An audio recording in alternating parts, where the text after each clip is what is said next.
নমস্কার, কাকলিস কুকিং হাবের নতুন আরেকটি ভিডিওতে আপনাদের সবাইকে স্বাগত। আশা করি সবাই ভালো আছেন, সুস্থ আছেন। পৌষ সংক্রান্তি এসে গেছে, তাই সকলের কথা ভেবে, বিশেষ করে নতুন রাঁধুনিদের কথা ভেবে পৌষ সংক্রান্তিকে স্পেশাল করার জন্য স্পেশাল একটা রেসিপি আজ আমি শেয়ার করছি। নতুন পুরনো সকল বন্ধুদের অনেক অনেক ভালোবাসা আর আমার চ্যানেলে স্বাগত জানিয়ে আমি আমার রেসিপিটা শুরু করছি। আশা করি আমার রেসিপিটা আপনাদের সকলেরই ভালো লাগবে। তাহলে চলুন স্কিপ না করে আমার ভিডিওটা দেখতে থাকুন। আজ আমি বানাতে চলেছি ক্ষীর পিঠা। এটা বানানোর জন্য আমি 250 গ্রাম খোয়া ক্ষীর নিয়েছি। চালের গুঁড়ো নিয়েছি, এটা আমি কেনা চালের গুঁড়োই ব্যবহার করেছি। এই কাপের মাপের 3 কাপ চালের গুঁড়ো নিয়েছি। আপনারা যেমন কাপ ব্যবহার করবেন সেই মাপেই নেবেন।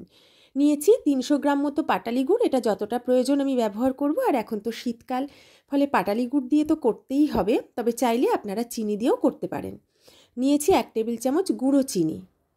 ড্রাই ফ্রুটস নিয়েছি বেশ কিছুটা, এর মধ্যে আছে কাজু, আমন্ড আর পেস্তা, এটা আমি কুচি করে নিয়েছি। আর নিয়েছি ছোটো এলাচের গুঁড়ো 1 টেবিল চামচ, 1 চা চামচ ঘি আর 2 লিটার দুধ আমি জাল দিয়ে রেডি করে রেখেছি।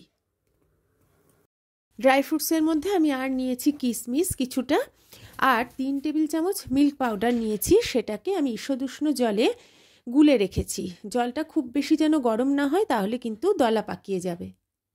প্রথমে গ্যাসে একটা কড়া বসিয়ে আমি এর মধ্যে 3 কাপ জল দিয়ে দিলাম।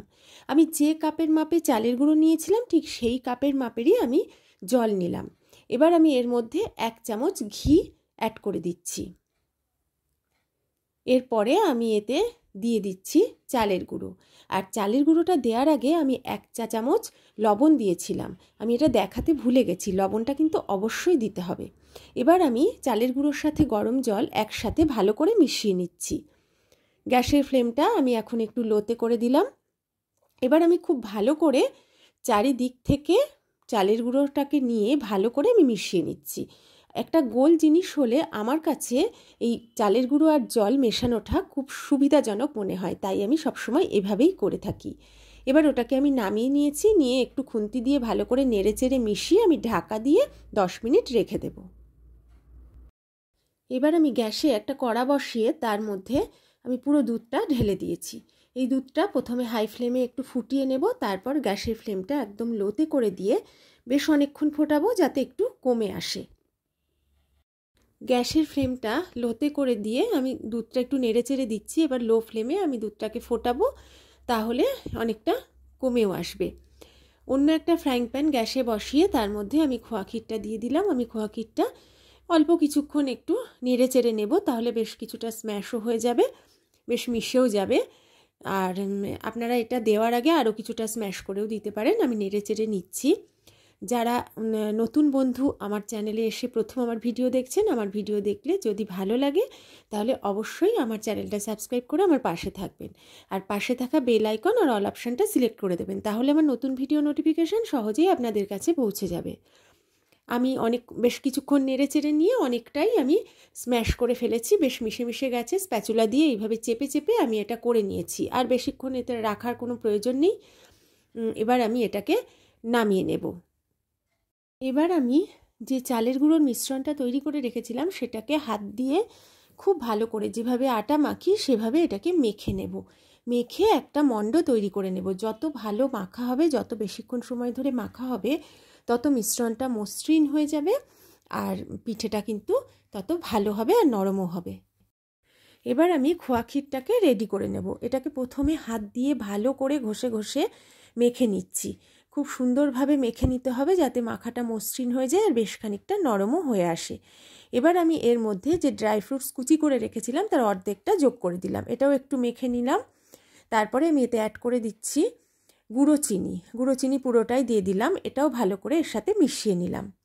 এবার আমি এটাও একটু ভালো করে মাখবো। মেখে তারপরে অ্যাড করে দিলাম কিশমিশ, আর আমি এতে অ্যাড করে দিচ্ছি যে এলাচ গুঁড়ো করে রেখেছিলাম তার অর্ধেকটা। ক্ষীরটা আমি অনেকক্ষণ ধরে মেখে নিয়েছি, বেশ মসৃণ হয়ে গেছে, নরম হয়ে গেছে, আমার পুরটা একদম রেডি হয়ে গেছে। এবার আমি পিঠেটা বানাবো। হাতে অল্প একটু ঘি মাখিয়ে নিলাম, তারপর চালের গুঁড়োর মিশ্রণ থেকে অল্প কিছুটা পরিমাণ আমি নিয়ে নিলাম হাতে, নিয়ে হাতে ওটা গোল করে নিচ্ছি। খুব বেশি পরিমাণ নেওয়ার দরকার নেই, কারণ খুব বড় হলে খেতে ভালো লাগবে না, তবে আপনারা আপনাদের পছন্দ মতো নেবেন।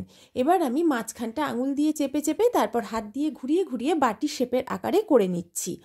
এইভাবে করে নিয়ে আমার পুরের মিশ্রণটা থেকে বেশ কিছুটা আমি এর মাঝখানে দিয়ে দিলাম। আমি একটু বেশি করে দিচ্ছি, খুব অল্প দিলে খাওয়ার সময় কিন্তু খেতে ভালো লাগবে না।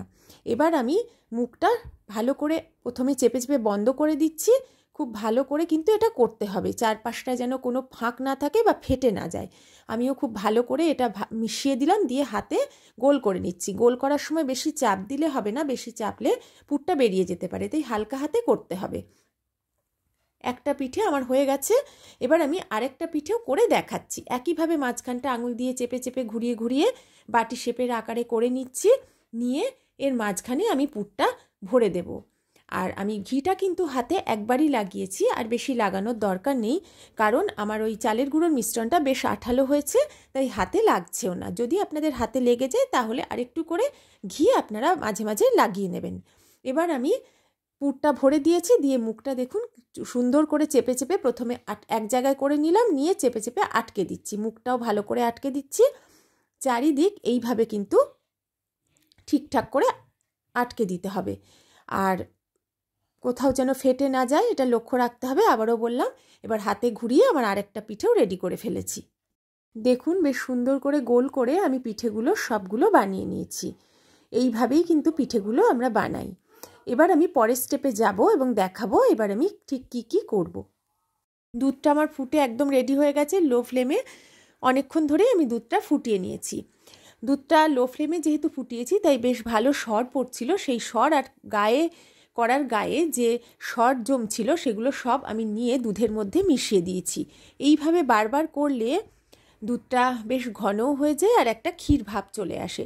হাই ফ্লেমে আমি দুধটাকে ভালো করে টকবক করে ফুটিয়ে নিলাম, তারপরে আমি গ্যাসের ফ্লেমটা লো করে দিয়ে পিঠেগুলো খুব সাবধানে দুধের মধ্যে ছেড়ে দিচ্ছি।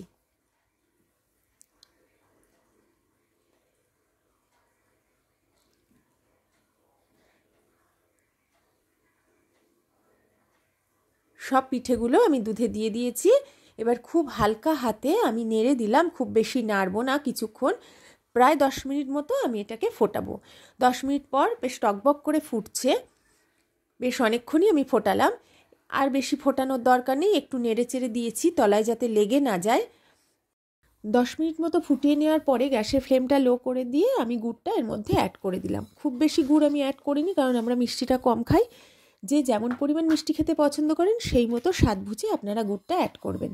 গুড়টা অ্যাড করার পরে হালকা হাতে আমি একটু ভালো করে মিশিয়ে দিচ্ছি। এবার আমি ভালো করে ফুটিয়ে নিলাম, খুব সুন্দর ফুটে উঠেছে। এই অবস্থায় আমি হাফ চা চামচের কম লবণ এতে অ্যাড করে দিলাম। যে কোনো মিষ্টি খাবারে একটু লবণ অ্যাড করলে টেস্টটা খুব ভালো হয়, তাই আমি পায়েস পিঠে এগুলোতে একটু করে লবণ অ্যাড করি, তবে সে লক্ষ্য রাখতে হবে সেই লবণের পরিমাণটা যেন খুব কম হয়। ভালো করে মিশিয়ে নিয়েছি, একটু নেড়েচেড়ে দিয়েছি তলা থেকে যাতে তলায় লেগে না যায়। এবার আমি আবারও টকবক করে একটু ফুটিয়ে নিলাম। আমার রান্নাটা প্রায় কমপ্লিট। এই অবস্থায় আমি যে মিল্ক পাউডার গুলে রেখেছিলাম সেটা এর মধ্যে দিয়ে দিলাম। এটা দেওয়ার পরে হালকা হাতে নেড়ে চেড়ে আবারও কিছুক্ষণ ফুটিয়ে নেব, নিলে কিন্তু রান্নাটা আমার কমপ্লিট হয়ে যাবে। দেখুন কত সুন্দর ফুলে উঠেছে, আর একটাও কিন্তু ভাঙেনি। ক্ষীর পিঠা বা মাওয়া পিঠা বা দুধ পিঠা আমার খাওয়ার জন্য একদম রেডি হয়ে গেছে। আমি একটা বাটিতে তুলে নিচ্ছি। খেতে কিন্তু অপূর্ব হয়েছিল। আপনারাও অবশ্যই আমার মতো করে বানিয়ে দেখবেন, আশা করি আপনাদের ভালো লাগবে। একবার খেলে আবারও খেতে ইচ্ছা করবে। আর এই পিঠা কিন্তু গরম ঠান্ডা যে কোনো অবস্থাতেই নরম তুলতুলে থাকে, ঠান্ডা হয়ে গেলে একটুও শক্ত হয় না। তাহলে আজকের মতো আমি আমার ভিডিওটা শেষ করছি। আর যদি আমার ভিডিও ভালো লাগে তাহলে একটা লাইক কমেন্ট শেয়ার করতে কিন্তু ভুলবেন না। সবাই ভালো থাকবেন, সুস্থ থাকবেন।